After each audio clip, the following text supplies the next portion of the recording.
Hi, I'm Samantha Kristoferson, co-founder of KW Professional Organizers, and I'm going to quickly take you through some of the supplies I have when I am journaling or setting up my bullet journal for the first time. So follow along my table, and I'm going to show you what all of this stuff on my table means. Okay, so here on my table, you'll see a bunch of different things. You might not need all of these. Please don't get overwhelmed if clutter kind of makes you buzz out, or if this is a little bit too organized for you. Don't worry, your table is going to look completely different.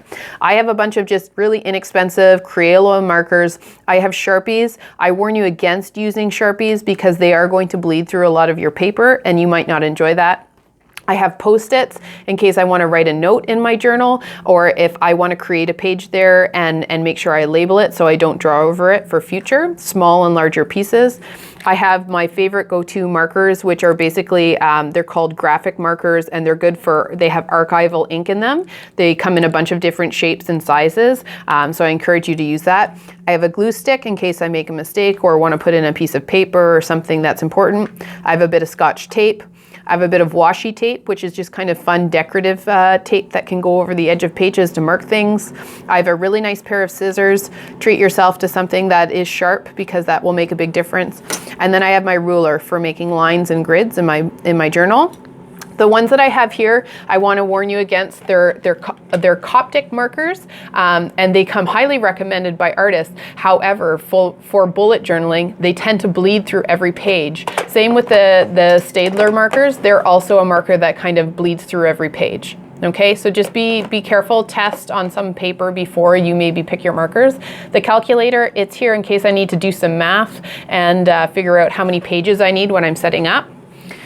Here I've got different pieces of scraps paper, things that I can put into stickers and such, and that's just kind of extra. You don't need to have that to journal at all, and it's really just for when I'm setting up. Here I've got my delicious cup of tea, and it's nice and colorful, so I enjoy having that in my setup. And then here, because I'm making the courses, I have all my previous journals out just to be able to talk about them and show the differences. So you can see from sizes, texture, page quality, all of that kind of thing makes a big difference. I also have a candle burning. I don't recommend you have a candle burning unless you're going to be in the room at all times, but this kind of helps me set the mood. I've got my phone, but it's on silent, so it can't really distract me, but it's here in case I might need it. And then I have my computer, which kind of acts as my go-to for making sure I've got the right dates on my calendar. I definitely think technology can be leveraged in this case, but when you're, writing down the days of the week for next year, you want to make sure that you've got the right numbers and you're not messing up your entire page. And then here I have my bullet journal. So when I'm actually working on it, I can have a nice space here. I've got all the colors that I want to build out these pages and make them look nice. I can get a little bit creative. I can just take a page and doodle something on it. I don't have this stuff with me all the time. If I was going to be going out, I would have these 4 pens and this carrying case with my journal, and that would be about it. So all of the rest is considered just, for me, necessary when I'm building out my journal, which is just kind of one time a year.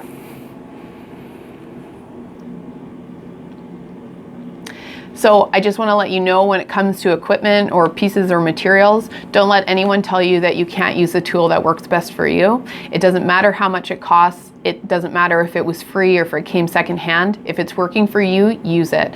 I'm a big fan of getting some tools when you feel passionate about it and you want to invest a little bit into it, but you do not need that. You do not need expensive things to make this a go. You can have a really beautiful journal that you've purchased potentially from the journal or from the dollar store, or you've taken scrap pieces of paper and you've stapled them together. It can be really beautiful. This is from the dollar store. It's a simple lined piece of paper.